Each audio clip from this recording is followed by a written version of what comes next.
Antes de que me juzgues, quiero que sepas cómo llegué hasta aquí. No fue culpa mía. Tampoco fue un accidente. Fue la consecuencia lenta, silenciosa, de años de amor no correspondido. Y todo explotó en el día en que debería haber recibido flores. Y me dieron una cama de hospital con vista al olvido.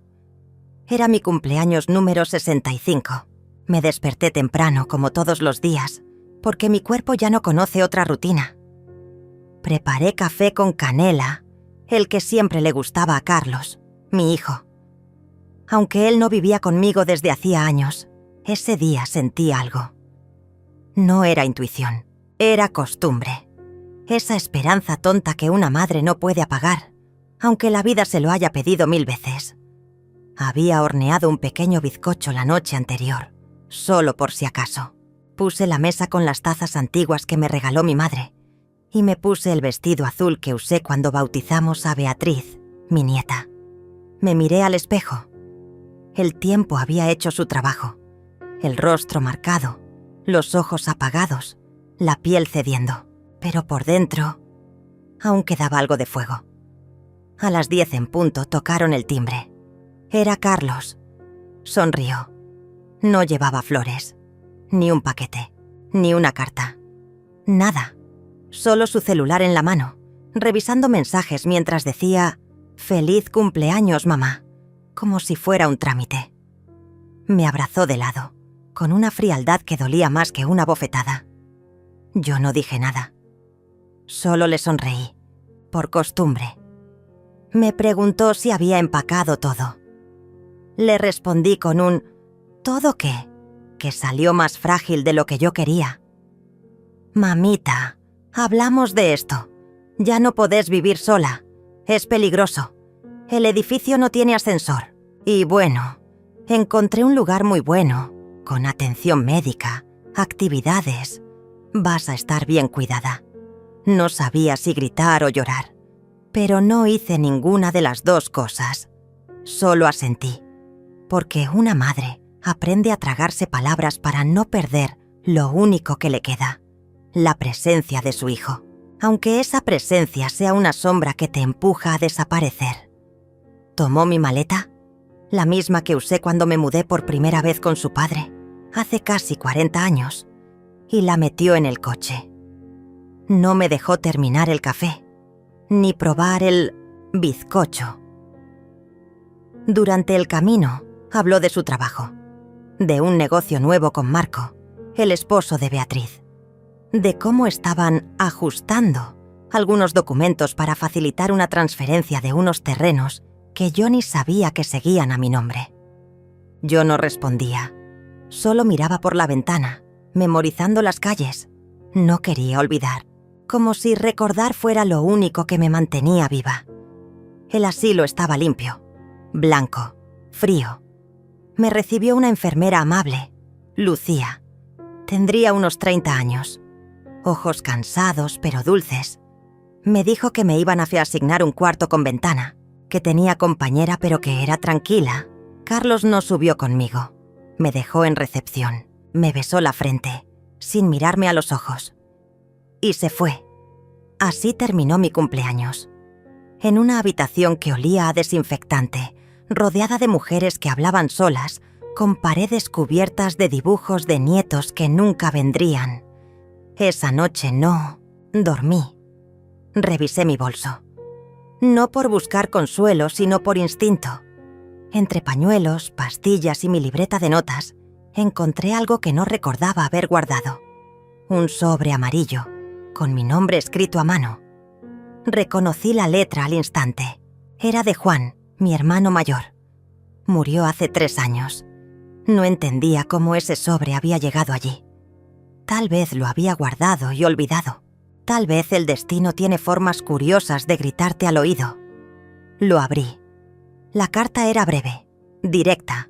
Decía: «Joaquina, si estás leyendo esto, es porque las cosas no salieron como esperábamos. Nuestro padre dejó algo para ti. Algo grande, algo que Carlos no debe tocar. Los papeles están en manos de la doctora Ramírez. Confía en ella. Esto es tuyo. Siempre lo fue.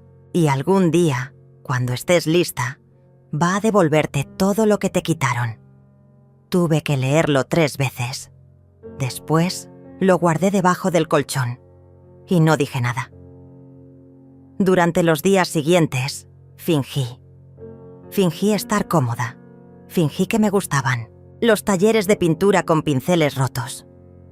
Fingí que me interesaban las caminatas en círculo por el jardín. Fingí olvidar que había dado mi vida por un hijo que no me conocía. Lucía fue la primera en notar que algo no encajaba. Me observaba en silencio. Me dejaba leer en el patio cuando las demás dormían. Un día me acercó un té caliente y me dijo bajito: «Usted no pertenece a este lugar, señora Joaquina». Me estremecí. No respondí. Esa noche tomé una decisión. Esperé a que todas se durmieran. Saqué la carta y le pedí a Lucía que me prestara su celular. Ella dudó, pero me lo dio.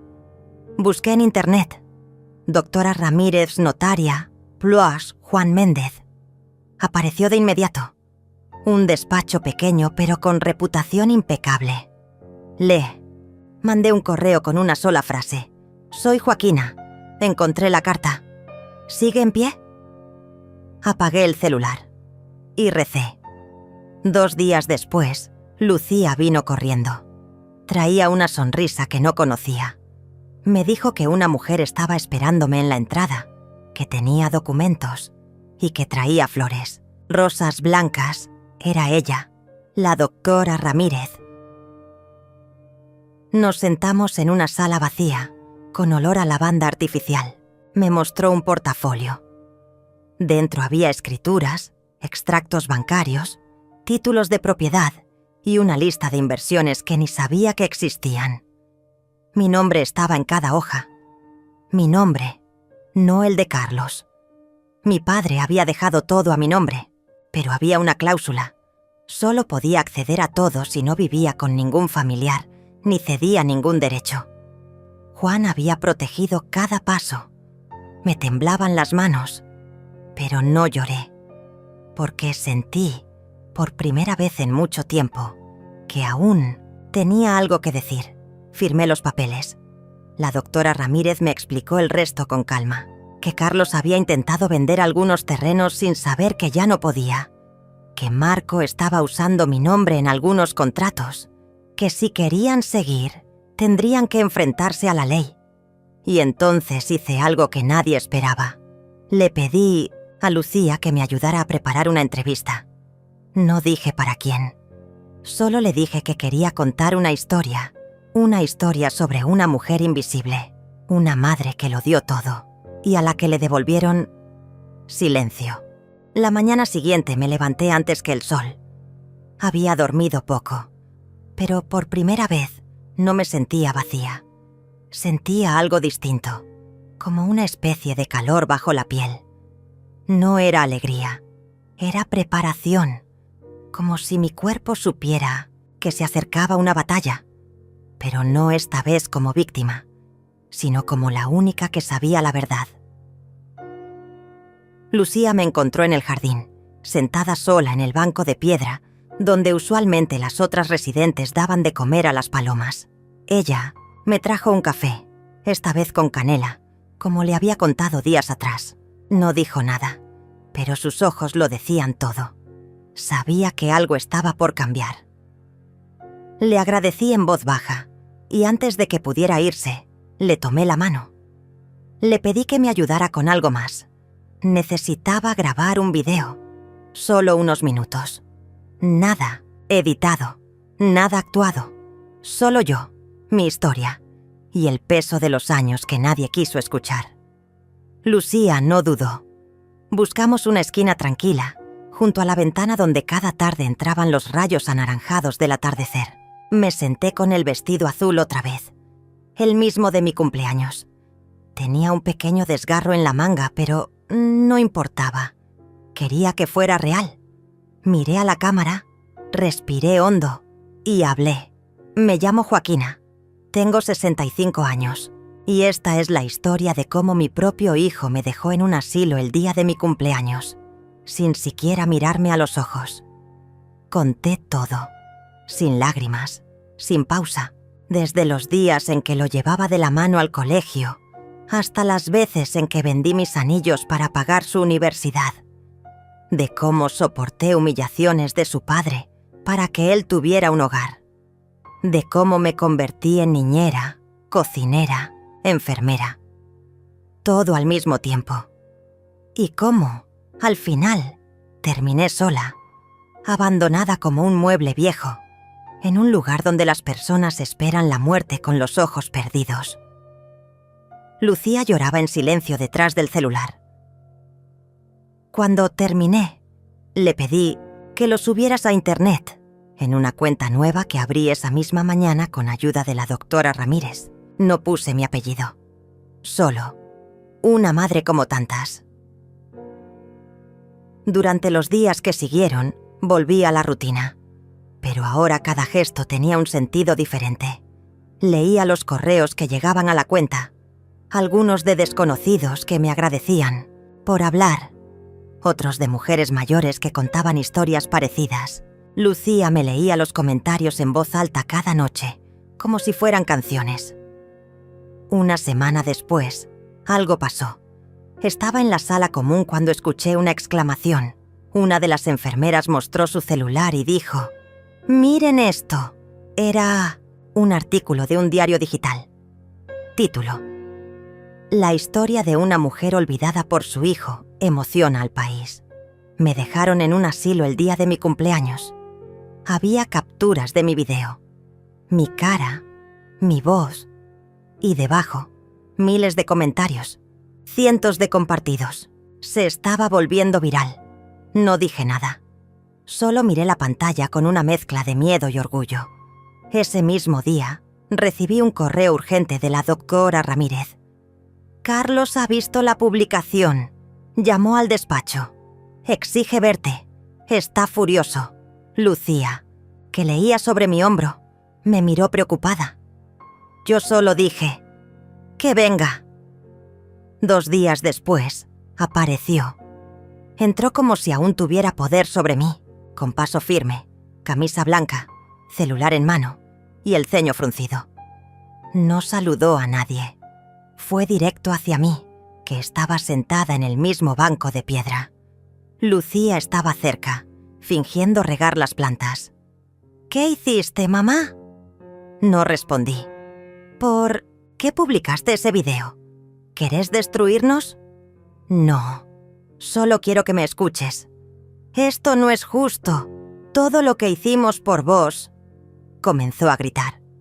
Lucía se acercó. «Señor, por favor, baje la voz. Hay otras residentes aquí». «Carlos», me miró con odio. «¿Sabes qué lograste? Que me llamen del trabajo, que me cierren puertas. Hasta Marco está furioso». Ahí fue cuando supe que había tocado donde dolía. Le tendí un sobre. Él lo tomó sin entender. Eran copias de los documentos firmados con la doctora Ramírez. «¿Esto qué es?». «La verdad, Carlos. La que intentaste esconderme. Ya no podés tocar nada de lo que creías tuyo. Todo me pertenece. Y si intentás hacer un movimiento más, tengo pruebas». Se quedó mudo. Intentó hablar, pero no pudo. «Te olvidaste de algo», le dije sin levantar la voz. «Yo no soy débil. Solo fui paciente, por años, pero ya no». Se fue sin despedirse. Esa noche dormí profundamente. Por primera vez en mucho tiempo. El video siguió creciendo. Una periodista me contactó para una entrevista. No quería ir al estudio, así que accedieron a grabarla en el asilo. Prepararon luces, micrófonos, maquillaje. Yo me negué al maquillaje. Quería que vieran mis arrugas, mis ojos, mi verdad. La entrevista duró más de 1 hora. Me preguntaron por mi hijo, por la herencia, por la traición, por mi fuerza. Respondí todo con calma. No me presenté como víctima, me presenté como testigo de una generación entera de mujeres que lo dieron todo y no recibieron nada. El día que se publicó la entrevista, Carlos me escribió un mensaje corto. Solo decía, perdón. No respondí, porque ya no era su madre. No como antes. Había cambiado. Esa misma noche, una voluntaria del asilo me trajo un paquete. Era una carta manuscrita de Beatriz, mi nieta. Abuela, vi tu entrevista. Papá está muy enojado, pero yo estoy muy orgullosa. Nunca supe todo lo que habías hecho. Me gustaría verte. ¿Puedo ir? Lloré. No de tristeza, sino de reconocimiento. Porque alguien al fin veía a la mujer detrás del silencio. Beatriz llegó un miércoles por la tarde, sin avisar. Lucía fue quien me avisó primero, con una sonrisa suave y los ojos algo húmedos. Me dijo que había una joven esperando en la entrada, que no dejaba de repetir que era mi nieta. Caminé hasta allá con pasos firmes, pero el corazón latiendo tan fuerte que parecía que cada latido era una palabra no dicha durante años. Cuando la vi, no la reconocí de inmediato. ¿Había crecido tanto? Ya no era la niña de trenzas que me dejaba dibujos en la nevera cada vez que me visitaba de pequeña. Ahora era una mujer joven, con mirada decidida y una expresión que mezclaba culpa con ternura. «Abuela», dijo como si no estuviera segura de si podía usar esa palabra. No, la dejé terminar. La abracé. Y ella lloró. Lloramos juntas, como si el tiempo entre nosotras se hubiera disuelto en ese instante. Ninguna de las dos mencionó a Carlos. No hacía falta. Pasamos horas hablando en el jardín. Me preguntó todo. ¿Cómo me sentía? Si estaba bien ahí. Si me faltaba algo. Le conté cosas que no estaban en el video, ni en la entrevista. Cosas pequeñas. Cómo me gustaba el olor de la lavanda en el pasillo principal. Cómo el sonido de los platos al mediodía me hacía recordar los almuerzos familiares de hace décadas. Cómo a veces me despertaba de noche pensando que todo había sido un mal sueño. Beatriz escuchaba sin interrumpir. Tomaba mi mano cada tanto. Y en un momento sacó algo de su mochila. Una carpeta. «Quiero ayudarte, abuela», dijo. «Estudio Derecho. Estoy en el último año. He estado leyendo todo lo que dijiste. Y también lo que firmaste con tu abogada. Pero quiero ir más allá. Quiero asegurarme de que nadie pueda tocar lo que es tuyo nunca más». La miré en silencio. «Quiero que abras una fundación, en tu nombre, para mujeres como vos. Que nadie más termine donde vos estuviste. Que otras Joaquinas tengan a dónde acudir». Las palabras me golpearon el pecho con fuerza. No porque dolieran, sino porque por primera vez en mucho tiempo sentí que mi historia podía servir de algo más que para conmover. Sentí que podía salvar. Durante las semanas que siguieron, Beatriz venía todos los martes y jueves. Se sentaba conmigo. Revisábamos papeles, ideas, nombres. La fundación ya tenía forma. Se llamaría Las que no se callan. Un espacio de asesoramiento legal, psicológico y emocional para madres, abuelas, mujeres mayores que hubiesen sido desplazadas, despojadas, silenciadas. Lucía nos ayudaba con todo lo que podía. Incluso la doctora Ramírez ofreció un ala del asilo para las primeras sesiones comunitarias. Yo no entendía mucho de burocracia, pero sí sabía cómo contar historias. Empecé a escribir cartas, a grabar audios, a recoger testimonios de otras mujeres del asilo que, inspiradas por lo que había pasado conmigo, empezaban también a hablar. Algunas eran estremecedoras. Una mujer llamada Eugenia había sido despojada de su casa por sus 3 hijas con falsas firmas y mentiras legales.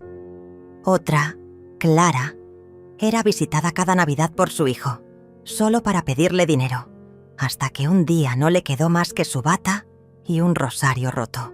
Escuchar sus voces me llenaba de algo que no podía nombrar.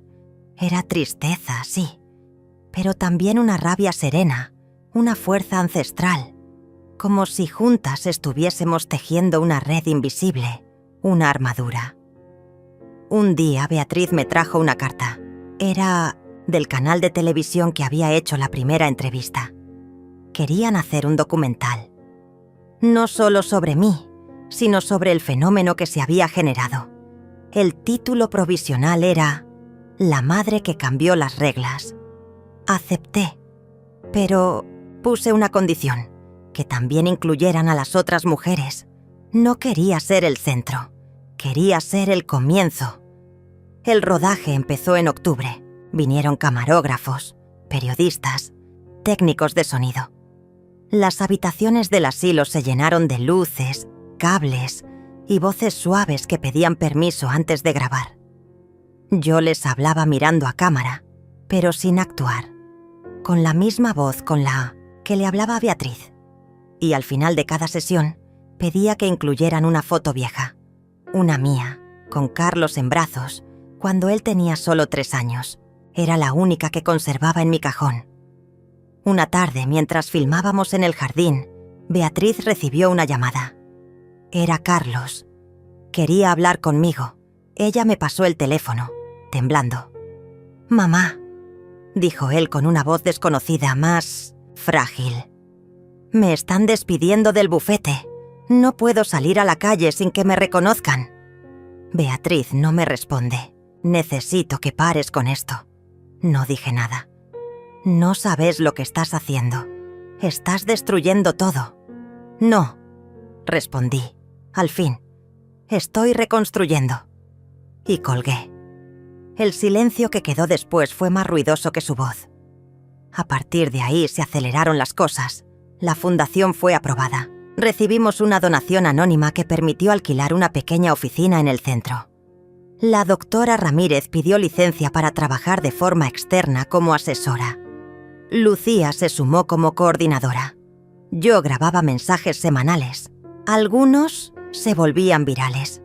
Mujeres de todo el país escribían, contaban, preguntaban cómo podían ayudar.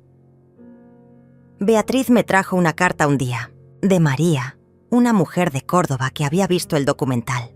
Decía: «Gracias, Joaquina. Yo también fui olvidada, pero ahora me acuerdo de mí». La leí 3 veces y lloré. Carlos no volvió a aparecer en persona, pero una mañana llegó una carta escrita a mano. Era breve. Decía: «No sé en qué momento dejé de verte.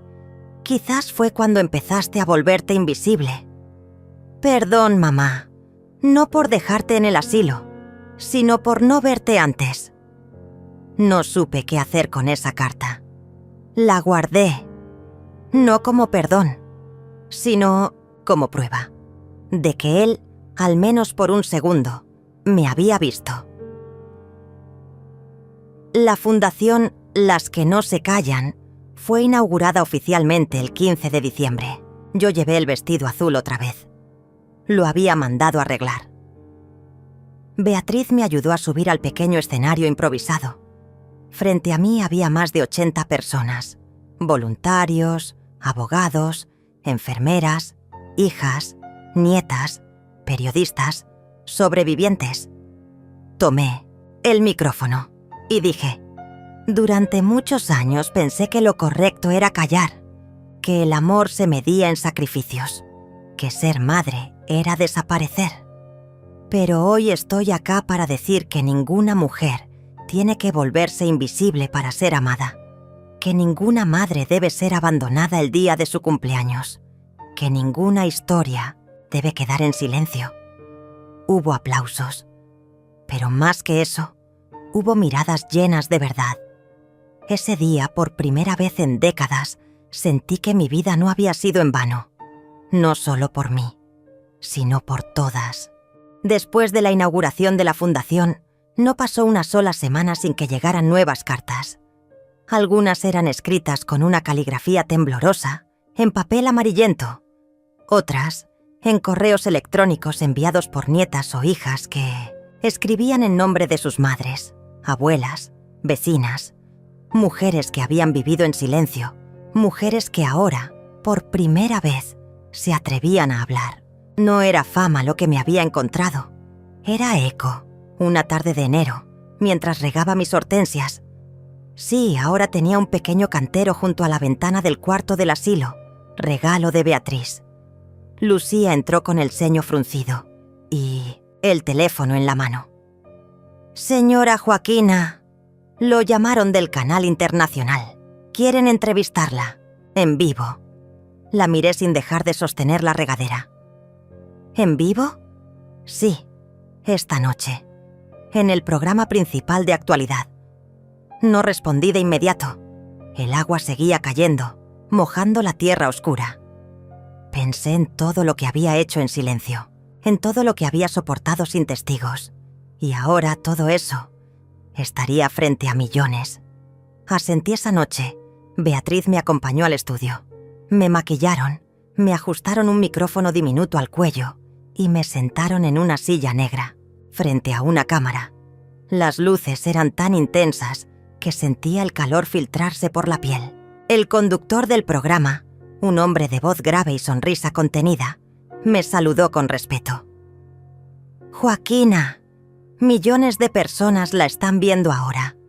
¿Cómo se siente?» «Visible», dije sin pensarlo. Hubo un silencio que retumbó como una ola. Él sonrió. Me hizo preguntas sobre la fundación, sobre mi vida, sobre Carlos. No evité su nombre. No lo deshonré tampoco. Simplemente conté los hechos, con serenidad, sin dramatismos. Pero cuando mencioné el día en que me dejó en el asilo, el día de mi cumpleaños, el conductor se removió en su silla. Se notaba que algo dentro de él se removía también. ¿Qué haría si su hijo estuviera viendo esto ahora mismo? Lo pensé por unos segundos y dije, esperaría que recordara quién fui antes de ser invisible para él. Al día siguiente, el fragmento se viralizó. Cientos de miles de personas compartieron la entrevista, con frases resaltadas, con subtítulos, con lágrimas.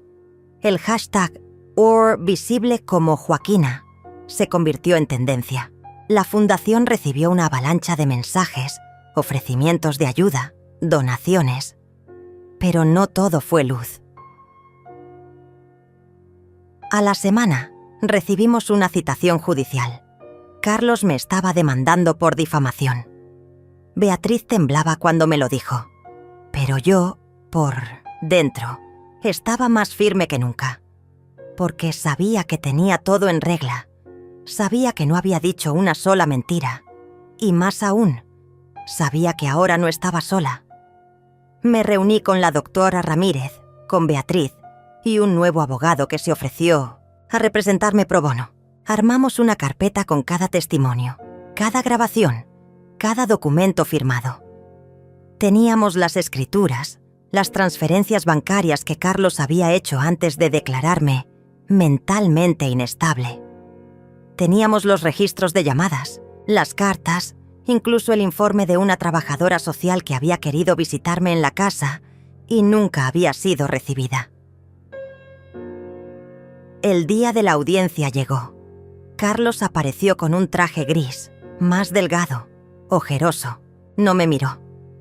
Su abogado intentó presentarlo como un hijo confundido, preocupado por el bienestar de su madre.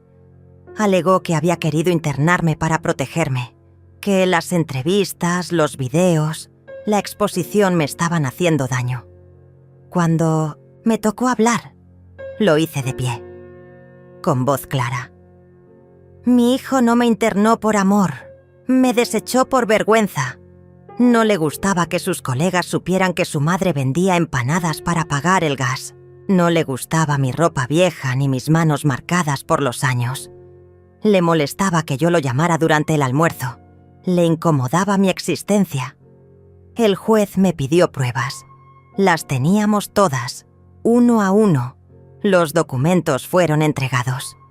Cartas firmadas por él, autorizando la internación. Mensajes en los que se refería a mí como un problema logístico. Una grabación en la que se reía con un colega de haber resuelto el tema de la vieja. Carlos palideció. Su abogado pidió un receso. No hubo sentencia ese día, pero en el tribunal ya sabíamos todos cuál sería el resultado. Incluso Carlos lo supo. A la salida, Beatriz y yo caminamos hacia el auto, y él se acercó, lento, como si le pesaran los pasos. «Mamá», murmuró. Esto se fue de las manos. «No, Carlos», respondí. Esto volvió a mis manos. No hubo abrazo, solo distancia y un silencio definitivo. Las semanas siguientes fueron vertiginosas. El juez falló a mi favor. Declaró que nunca hubo difamación, sino verdad documentada. Carlos fue obligado a pagar las costas del juicio y a devolver el valor simbólico de los bienes que había gestionado indebidamente. Pero eso era lo de menos. Lo importante era lo que venía ahora. La fundación creció. Abrimos una segunda sede, en otra provincia. La municipalidad me ofreció un reconocimiento, y yo lo acepté con humildad, pero puse una condición: que construyeran un centro de día gratuito para mujeres mayores. Lo llamaron Centro Joaquina. La primera vez que lo visité, caminé por los pasillos recién pintados, con olor a madera nueva y voces suaves. En cada sala había una frase escrita en las paredes: «Ninguna mujer nace invisible, la vuelven». Vi a una señora con el pelo blanco enseñar a otras a tejer. Vi a una joven estudiante de psicología ofrecer oído a una mujer que hablaba de su infancia. Vi a mi propia historia repetirse en 1000 bocas diferentes, no como tragedia, sino como semilla. Beatriz se convirtió en la coordinadora legal de la fundación. Dejó sus planes de trabajar en el exterior. Me dijo que había encontrado su causa y que yo se la había mostrado. Lucía escribió un libro con los relatos de todas nosotras. Lo tituló Mujeres que no piden permiso. Fue publicado por una editorial independiente y en menos de un mes agotó su primera edición. Un día cualquiera, mientras tomaba mate en el jardín del asilo, una joven se me acercó. Tenía una carpeta en la mano y ojos rojos de tanto llorar. «¿Usted es Joaquina?», asentí. «Mi mamá me pidió que viniera a verla. Dice que su historia le salvó la vida, que después de verla en televisión decidió no tomar esas pastillas». La abracé y supe que, aunque nunca me llamara mamá otra vez, aunque Carlos siguiera caminando en otra dirección, yo ya no necesitaba más nada. Había recuperado lo esencial: mi nombre, mi historia y mi voz. El invierno llegó temprano ese año. Las hojas cayeron antes de tiempo, como si el calendario hubiese decidido que no hacía falta esperar más. Y yo, por primera vez en décadas, sentí que ese frío no venía de adentro. Mi abrigo viejo, el ash mismo que usé durante años para ir al mercado, ahora colgaba junto a una docena de nuevos, enviados por mujeres que me escribían desde distintas provincias. Algunas incluso me tejían bufandas con sus propias manos, diciendo que una madre como usted merece abrigo de hija. Nunca contesté esas cartas con rapidez. Me tomaba mi tiempo. Leía cada palabra como si fuera un testimonio sagrado, porque lo era. Una mañana, mientras organizaba unos sobres en el despacho de la fundación, Beatriz entró agitada.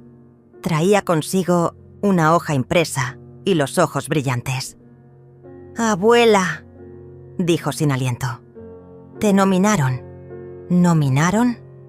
«Para el Premio Internacional Voces que Renacen. Es de una organización en Europa. Seleccionan a mujeres mayores que hayan transformado el dolor en impacto social». Guardé silencio. No por modestia, sino porque algo dentro de mí se quebró en silencio. Pensé en aquella tarde en que me senté en un banco frío del asilo, con una torta aplastada en el bolso y la voz de Carlos aún retumbando. «Feliz cumpleaños, mamá». Pensé en lo lejos que estaba de imaginar ese día, que terminaría aquí. No dije nada. Solo tomé la hoja con las manos temblorosas y asentí. La ceremonia sería en París. Nunca había salido del país, ni siquiera de la provincia. Tenía 65 años y lo más lejos que había viajado fue al pueblo donde mi hermana vivía antes de morir. Beatriz hizo todos los trámites: pasaporte, ropa, alojamiento. Yo solo debía presentarme. Pero en el fondo no era tan simple. Las noches anteriores al viaje dormí mal. No era ansiedad, era miedo. Miedo de estar ocupando un lugar que no era mío. Miedo de que alguien se diera cuenta y me pidiera que me bajara del escenario. Pero Beatriz me recordaba cada día: no estás ahí por suerte, estás ahí porque lo mereces. El vuelo fue largo, pero sereno. Me senté junto a la ventana. Vi las nubes pasar como sueños viejos que se deshacen. Al aterrizar, un grupo de voluntarias de la organización nos recibió. Eran jóvenes, hablaban varios idiomas y tenían los ojos llenos de respeto. Me trataron como si yo fuera una celebridad, pero yo seguía sintiéndome como aquella mujer que planchaba camisas ajenas en la madrugada. La ceremonia se celebró en un teatro antiguo, con cúpulas doradas y cortinas de terciopelo rojo. Había mujeres de todo el mundo: africanas, asiáticas, europeas del este, algunas con bastones, otras en silla de ruedas, todas con historias de fuego. Me sentí parte de un ejército invisible, uno que por fin estaba siendo nombrado. Cuando dijeron mi nombre, me paré sin pensar.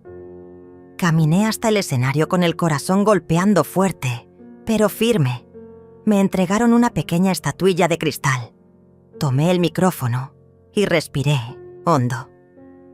Mi hijo me dejó en un asilo el día de mi cumpleaños, dije. Y yo creí que era el final. Pero no lo era. Era el principio de mí misma. La ovación fue silenciosa al principio. Luego estalló. Lloré. Pero no de tristeza. Lloré por todas las veces que me guardé las lágrimas. Esa noche París brillaba con luces suaves, pero la ciudad no era lo que me deslumbraba. Era la certeza de haber llegado hasta allí sin haber traicionado quien fui. Al volver al hotel me senté frente al espejo. Observé mi rostro, las arrugas, las manchas, los ojos cansados, y me dije en voz baja: «Estás viva». Por fin, el regreso fue más liviano. No llevaba premios en la maleta, sino alivio. El asilo se llenó de flores. Vecinos, maestras, enfermeras me esperaron con carteles. Una señora de 87 años me abrazó fuerte y me dijo: «Nos devolviste el nombre». Pero no todo era aplauso. En 1900, la oscuridad, las críticas empezaron a aparecer. Anónimos que decían que me victimizaba, que todo era marketing, que tal vez Carlos tenía razón. Incluso algunos familiares lejanos aparecieron de la nada, exigiendo explicaciones. Y entonces sucedió algo inesperado. Carlos me llamó. «Quiero hablar», dijo. Su voz era tensa, pero no agresiva. Acepté. Nos encontramos en un café discreto. Se sentó frente a mí con los ojos bajos. Yo pedí té, él café. Hubo silencio durante varios minutos, hasta que soltó: «Vi tu discurso, en París». No respondí. No sabía. No imaginaba que fueras capaz de eso. Porque nunca te detuviste a ver quién era yo, Carlos. Solo te enfocaste en lo que necesitabas que yo fuera. Él apretó los labios. Me equivoqué. Te alejaste. No supe cómo volver. Lo miré con una mezcla de compasión y lucidez. Ya no buscaba reconciliación, solo claridad. Yo no quiero que vuelvas como hijo. Pero si querés volver como humano, la puerta está. Carlos no respondió, pero sus ojos se humedecieron y por primera vez bajó la mirada no por vergüenza, sino por algo más cercano a la culpa. Nos despedimos sin promesas. No volvió a llamarme, pero al día siguiente donó una suma importante, anónima pero evidente, a la fundación. Las semanas pasaron. El Centro Joaquina recibió nuevos residentes. Una de ellas, Clara, llegó con un diario en la mano. Lo sostenía como un trofeo. ¿Viste esto? En la portada aparecía mi cara. Y el título decía: La mujer que renació después del abandono. Debajo, un subtítulo más impactante aún. Ahora busca cambiar la ley que permitió su internación sin su consentimiento. Era cierto. Habíamos empezado una campaña para cambiar el artículo que permitía a familiares internar a adultos mayores sin una evaluación médica completa. Habíamos recolectado más de 200.000 firmas. Y ahora, el Congreso nos había citado para una audiencia pública. Otra vez, volví a hablar. Esta vez ante diputados, médicos, abogados. Expliqué mi historia. Expliqué lo que miles de mujeres habían vivido. Dejé sobre la mesa las cartas, las fotos, los testimonios. Y esa tarde, por unanimidad, aprobaron el proyecto de ley. No lloré. Solo me senté en el banco de madera y cerré los ojos.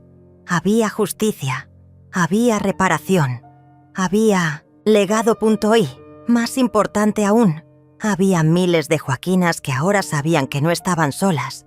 El día que la ley fue aprobada, no volví directo al asilo. Caminé sin rumbo durante más de 1 hora. La ciudad parecía otra. No por sus calles, sino por cómo la miraban mis ojos. Por primera vez en mucho tiempo, sentí que el silencio no pesaba, que no necesitaba explicar quién era ni justificar lo que había hecho. Ese día, en mi soledad, me sentí entera. Pero la calma no dura mucho cuando uno ha removido heridas viejas. A los pocos días, comenzaron a llegar cartas nuevas, algunas de agradecimiento, otras de rabia contenida. Mujeres que me decían: mi hijo también me abandonó, pero no tengo tus palabras. Otras, más crueles, me acusaban de haber destruido a mi familia por orgullo. Las leía todas, pero no contestaba. No porque no quisiera, sino porque entendí que mi historia ya no era solo mía. Había dejado de pertenecerme el día que pronuncié aquel discurso en París. A partir de entonces, se convirtió en algo más grande, en símbolo, en espejo, en grito ajeno. Una noche, mientras ordenaba papeles en el centro, escuché un golpe fuerte en la puerta. Era tarde, muy tarde. Beatriz ya se había ido. Fui a abrir, con cautela. Y allí estaba él, Carlos, con el rostro desencajado, mojado por la lluvia, sin palabras. Apenas respiraba. «Necesito hablar», dijo con la voz quebrada. Lo dejé entrar, no por piedad, sino porque algo en su mirada me obligaba a escucharlo. Nos sentamos frente a frente. Él temblaba. Parecía haber envejecido 10 años en pocas semanas. «¿Qué pasa?», pregunté. «Es Marco», susurró. «Mi hijo. Marco, mi nieto. El que apenas conocí. Tenía 16 años. Lo había visto una sola vez, cuando era bebé. Después, Carlos y su esposa lo alejaron de mí por completo». «¿Qué le pasó?». «Está desaparecido». No supe qué decir. El silencio se hizo espeso. Carlos bajó la cabeza. Parecía un niño perdido. «Discutimos», continuó. «Me dijo que yo era un cobarde, que había visto tu historia en las redes, que tú eras más padre que yo». Y se fue. Apreté las manos sobre la mesa. El corazón me latía con fuerza. No por venganza, sino por la angustia de imaginar a ese muchacho solo, herido, tal vez con miedo. Me puse de pie. ¿Llamaron a la policía? Sí, pero no hacen mucho. Dicen que es adolescente, que puede volver solo. Pero ya pasaron 3 días. Me quedé en silencio unos segundos. Luego fui al cuarto. Tomé una caja. Dentro conservaba las cartas que le había escrito a Marco durante años, aunque nunca las envié. Las abrí. Eran decenas. En ellas le hablaba de mí, de su padre, de la historia familiar que él nunca conoció. Volví a la sala y se las entregué a Carlos. Léalas y luego decida si quiere que lo ayude. Carlos se fue con la caja en brazos, como si cargara un testamento. Esa noche no dormí. Pensaba en Marco. Pensaba en las veces que quise abrazarlo y no pude. En todo lo que su padre le ocultó. En las mentiras que uno hereda sin querer. A la mañana siguiente, Carlos volvió. Las leí todas. ¿Y? Quiero que me ayudes. Lo miré fijo. Solo si me prometes una cosa. Lo que sea. Nunca más vas a hablar de mí como si fuera un estorbo. Nunca más vas a callar lo que hiciste. Vas a ser un hombre. Por fin. Carlos asintió, sin fuerza para discutir.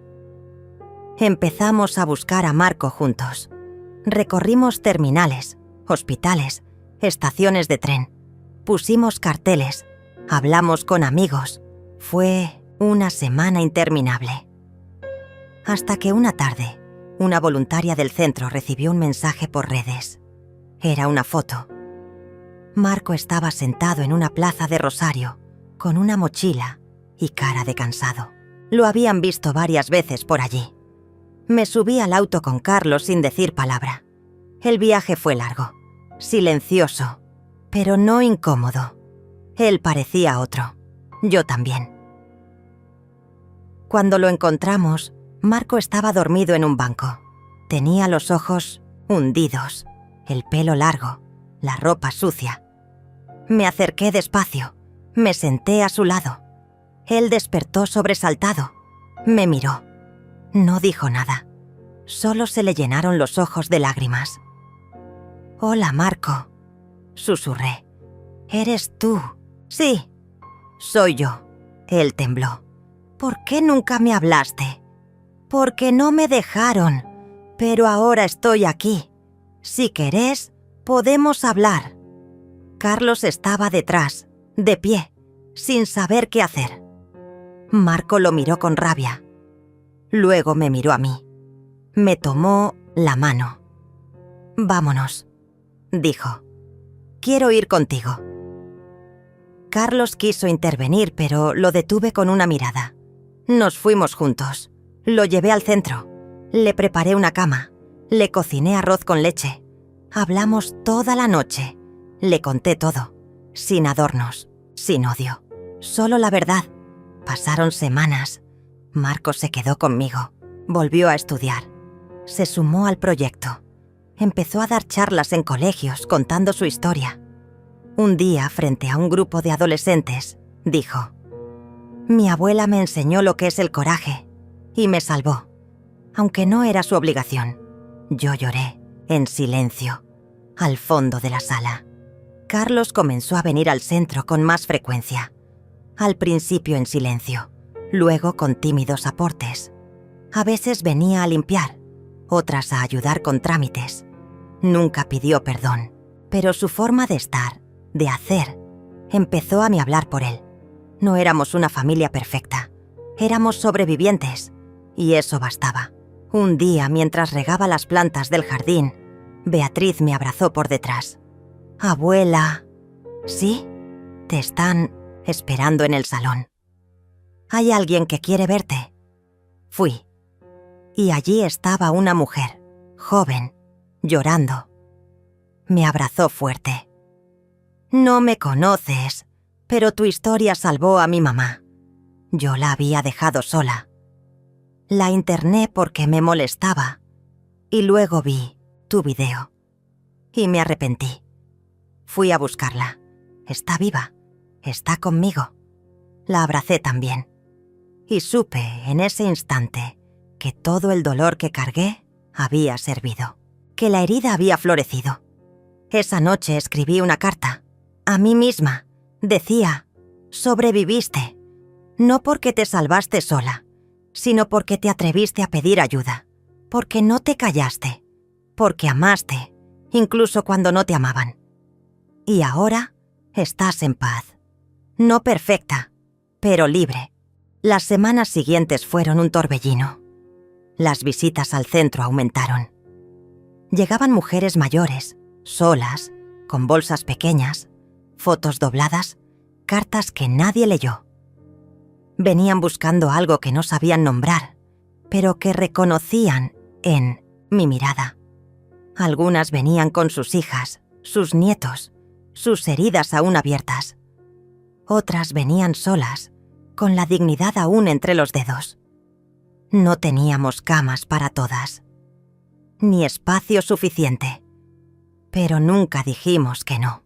Acomodábamos colchones en el suelo, improvisábamos cenas con lo que había, compartíamos mantas, historias, silencios. Beatriz me ayudaba a organizar los turnos. Marcos se ocupaba de los registros. Carlos, en silencio, construía estanterías, reparaba canillas, colgaba cuadros. Todos parecíamos renacer en medio del caos. Y, sin embargo, yo sabía que algo más grande se acercaba. Una mañana recibí una carta con membrete oficial. Era una invitación. El Senado Nacional me convocaba para una audiencia pública sobre derechos de los adultos mayores. Mi nombre había sido propuesto por un grupo de legisladores jóvenes que habían seguido mi historia. Me temblaron las manos, no por miedo, sino por la carga simbólica que ese papel tenía. Era la primera vez que el Estado me llamaba para escucharme y no para encerrarme. Viajé con Beatriz. Llegamos un lunes al amanecer. Me puse el mismo vestido que había usado cuando Carlos me internó. No por nostalgia, sino por justicia. Esa ropa representaba lo que fui, lo que sobreviví. En el Congreso había cámaras, periodistas, funcionarios. Todos querían una foto, una frase, una lágrima. Yo solo quería hablar. La audiencia comenzó a las 10. Me senté frente a un micrófono. Respiré hondo. Observé los rostros serios que me miraban desde sus asientos elevados. Y entonces hablé. Mi nombre es Joaquina. Tengo 65 años. Y fui abandonada en un asilo el día de mi cumpleaños. Pero no estoy aquí para hablar de eso. Estoy aquí por todas las mujeres que están aún allí dentro, esperando que alguien las recuerde. No leí ningún discurso. No llevaba papeles. Solo mi memoria. Conté mi historia. Cada parte. Sin adornos. Sin dramatismo. Con verdad. Nombré a las otras. A Mercedes, que murió sola. A Elvira, que aún espera una visita. A Julia, que perdió la voz después de años de maltrato. Di cifras, ejemplos, cartas que me habían enviado. Y terminé con una frase que salió de lo más hondo. La vejez no es una carga, es una historia viva. No nos silencien, no nos desechen, no estamos muertas. Hubo silencio. Largo. Luego, aplausos. No festivos, aplausos de respeto, de reconocimiento. Al salir, una periodista me interceptó. ¿Qué espera lograr con todo esto? La miré. No espero nada. Ya lo logré. Ya no tengo miedo. Esa noche la entrevista salió en todos los noticieros. En redes sociales mi nombre fue tendencia. Pero lo más importante no fue la fama. Fue la ola que vino después. Mujeres de todo el país comenzaron a contar sus historias.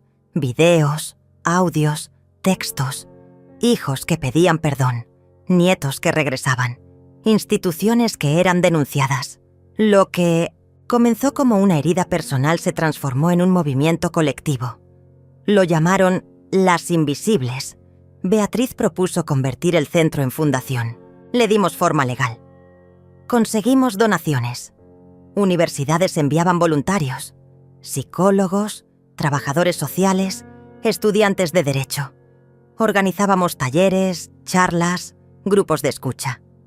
Cada viernes hacíamos una ronda de testimonios. Allí, Cada mujer contaba su historia frente a las demás, sin interrupciones, sin juicios, solo escucha, solo verdad. Una de esas tardes, una señora de cabello blanco y voz tímida, llamada Ramona, dijo algo que me marcó. Por primera vez en mi vida, siento que tengo permiso para existir. Y todas aplaudimos, lloramos, nos abrazamos. Carlos asistía, en silencio. Tomaba notas, arreglaba cosas. Había dejado de ser un hijo ausente para convertirse en un trabajador invisible. Nunca quiso protagonismo. Yo tampoco lo ofrecí. Pero un día Marco me dijo algo que no pude ignorar. Abuela, creo que mi papá quiere pedirte perdón, pero no sabe cómo. Yo asentí. Lo sabía, pero no lo necesitaba. Que lo demuestre con hechos. El perdón no se dice, se construye. Y así fue. Un lunes por la mañana, Carlos organizó una jornada de restauración en el ala vieja del centro. Reunió a albañiles, pintores, electricistas. No me dijo nada. Solo apareció con un grupo de hombres y herramientas. En 3 días, transformaron el espacio más deteriorado en un salón de actividades. Al inaugurarlo, Carlos me miró y dijo: «Este lugar se va a llamar Sala Joaquina». No supe qué decir. Lloré. Lo abracé y él por primera vez lloró también. Las autoridades del gobierno local nos ofrecieron un predio más grande. Lo aceptamos. Comenzamos a construir una segunda sede. Beatriz lideraba el proyecto. Marco escribía los estatutos. Yo solo supervisaba y escuchaba. Un día recibí una carta desde Noruega. Era de una mujer llamada Ingrid. Decía: «Vi tu entrevista. Mi madre fue abandonada en un hogar aquí. Por vergüenza. Pero tu historia me dio el coraje para traerla de vuelta a casa. Gracias por salvarnos a las 2». Entonces entendí que el eco de mi voz había cruzado fronteras. Que la dignidad no tiene idioma. En casa todo cambió. El comedor ya no era un espacio de silencio.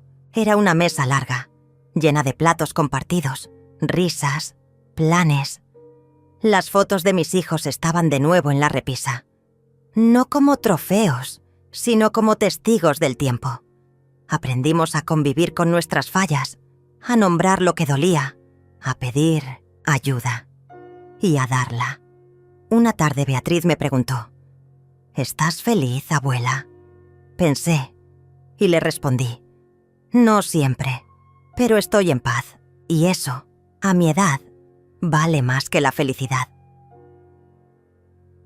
El centro Las Invisibles fue declarado de interés cultural y social. Recibimos visitas de otros países.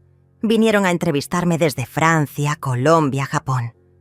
Todos querían saber cómo una mujer abandonada logró cambiar tantas vidas.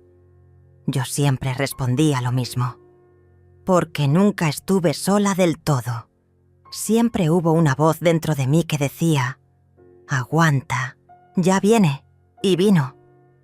La calma, a veces, asusta más que la tormenta.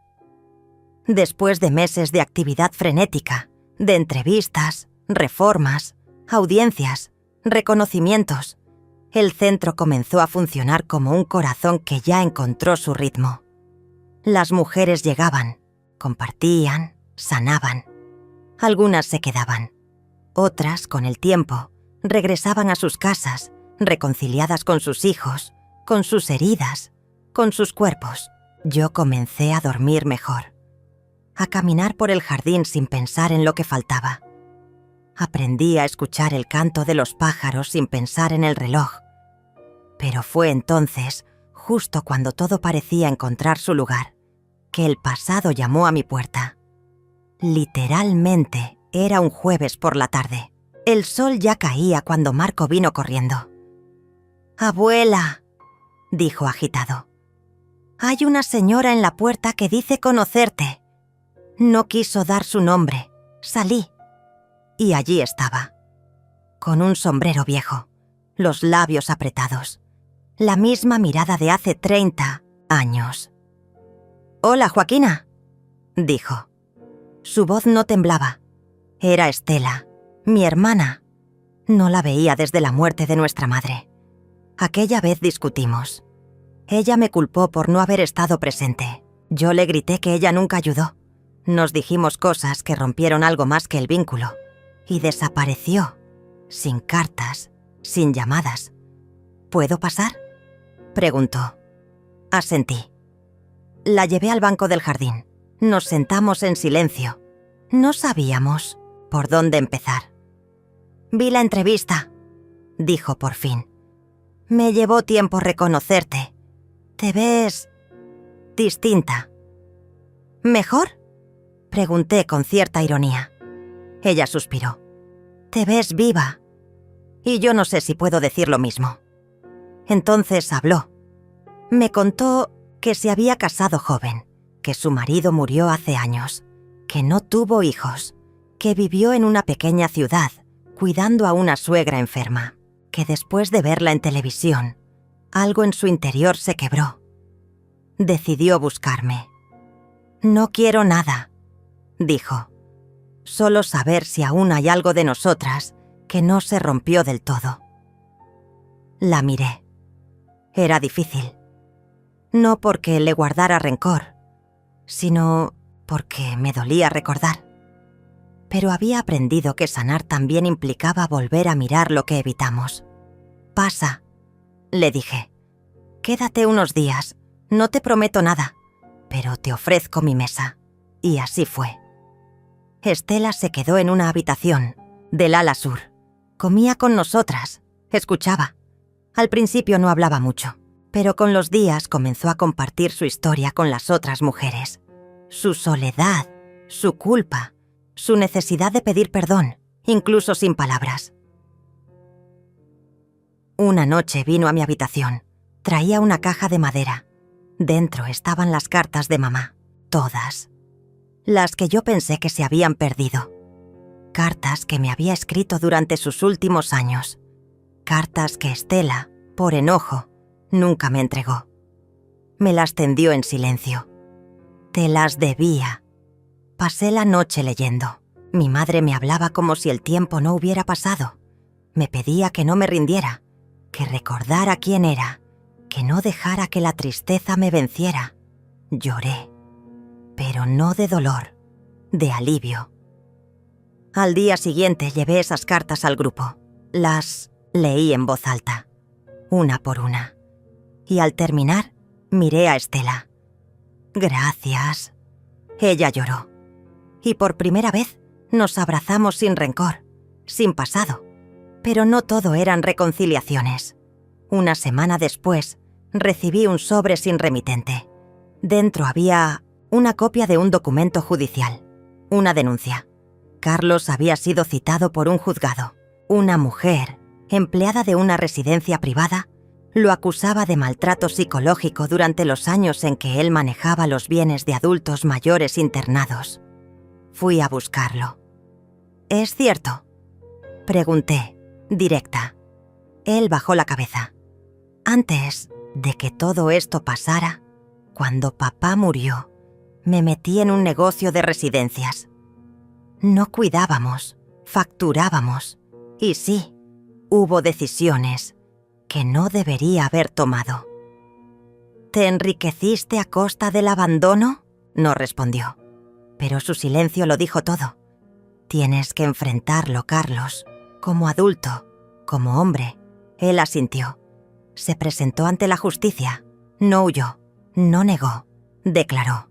Entregó documentos, reconoció su responsabilidad, pidió disculpas, pero no esperó absolución. La sentencia fue clara. Debía reparar el daño con trabajo comunitario en centros de asistencia. Y lo cumplió.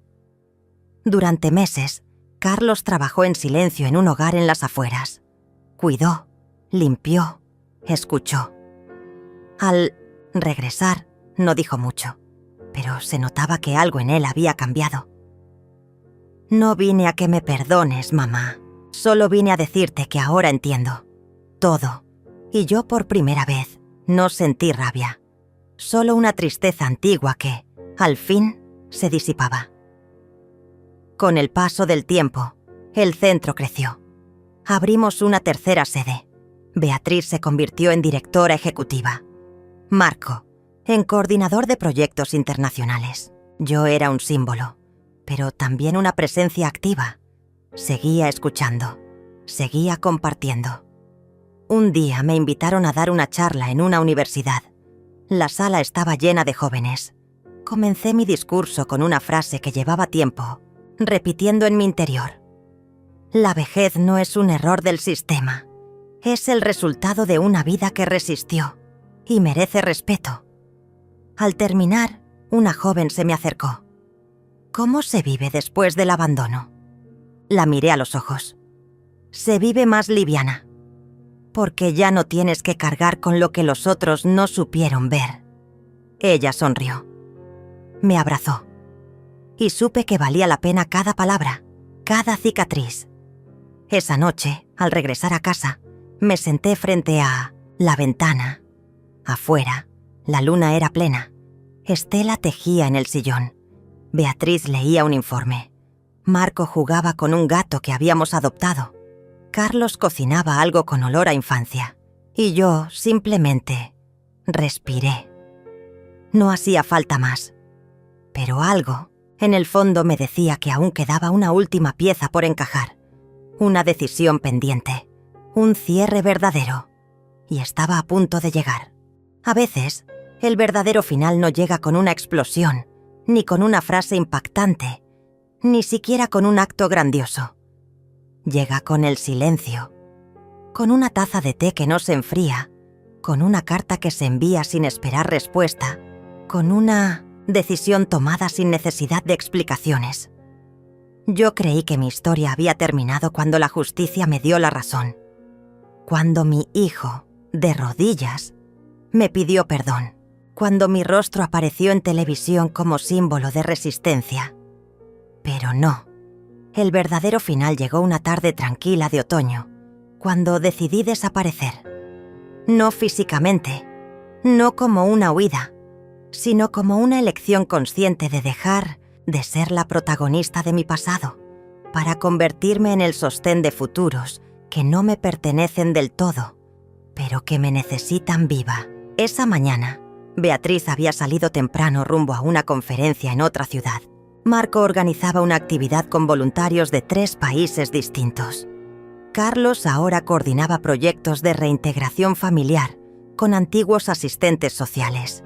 Estela, mi hermana, paseaba por el jardín con una mujer que acababa de llegar al centro tras ser abandonada por sus nietos. Yo me quedé en mi habitación, observando una caja de cartón que guardaba desde hacía décadas. Dentro estaban mis cuadernos viejos, las recetas que heredé de mi madre, los dibujos que Carlos me regalaba de niño, una medalla oxidada que gané en la escuela por un concurso de poesía y una libreta azul con hojas amarillas. Mi diario. Nunca lo había terminado. Lo abrí. Leí la última entrada, fechada el día de mi internación forzada. Las letras eran temblorosas, apretadas. Decían: hoy me apagaron sin preguntar si aún tenía algo que decir.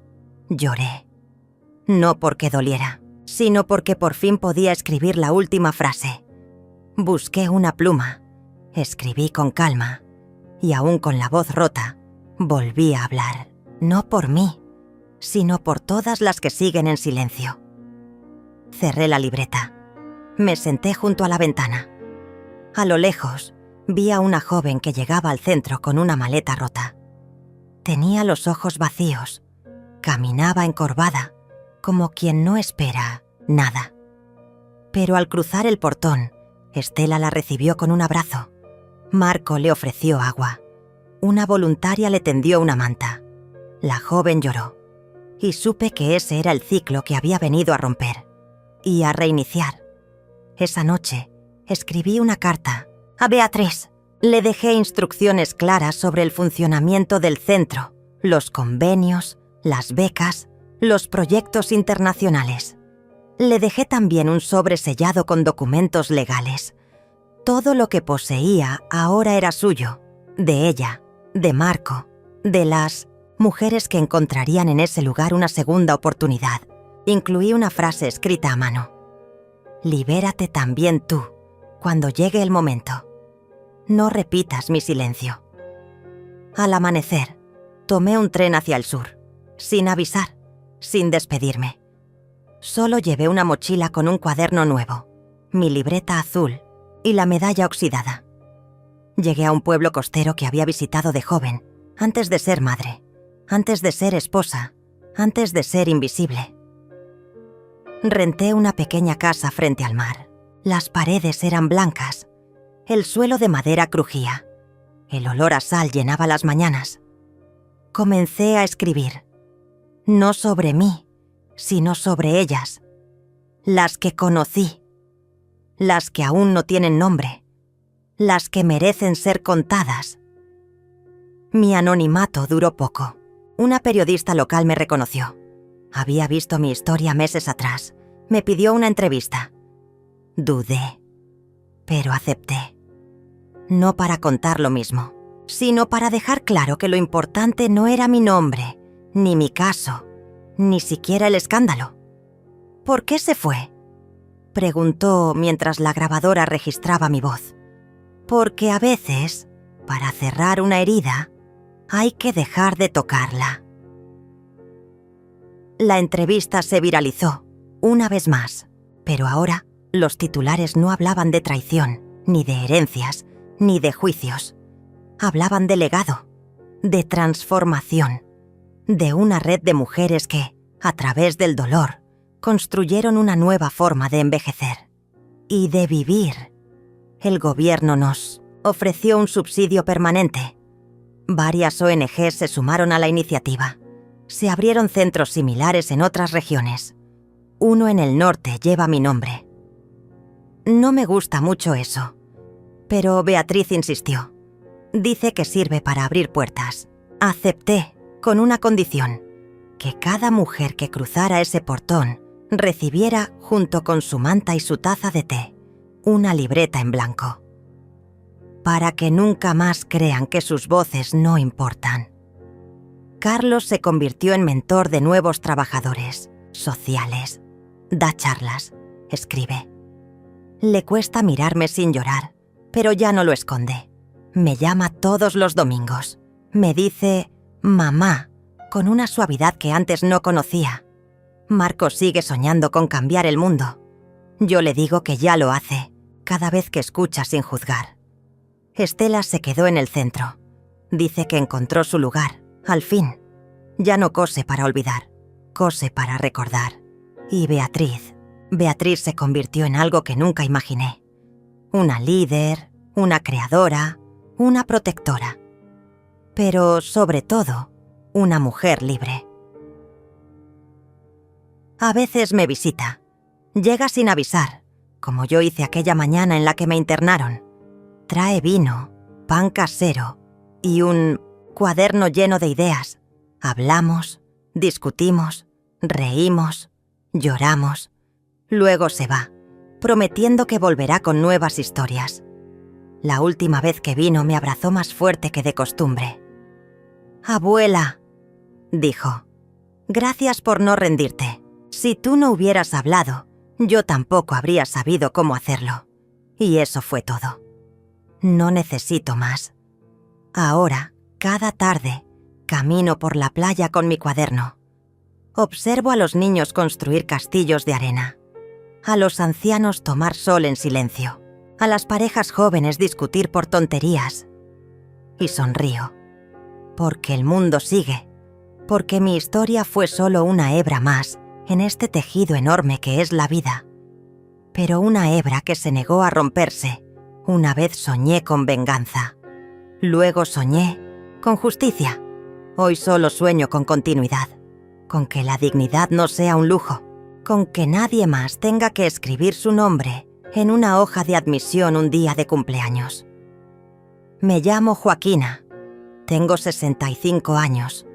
Fui madre, esposa, hermana, cuidadora, olvidada, abandonada y sobreviviente.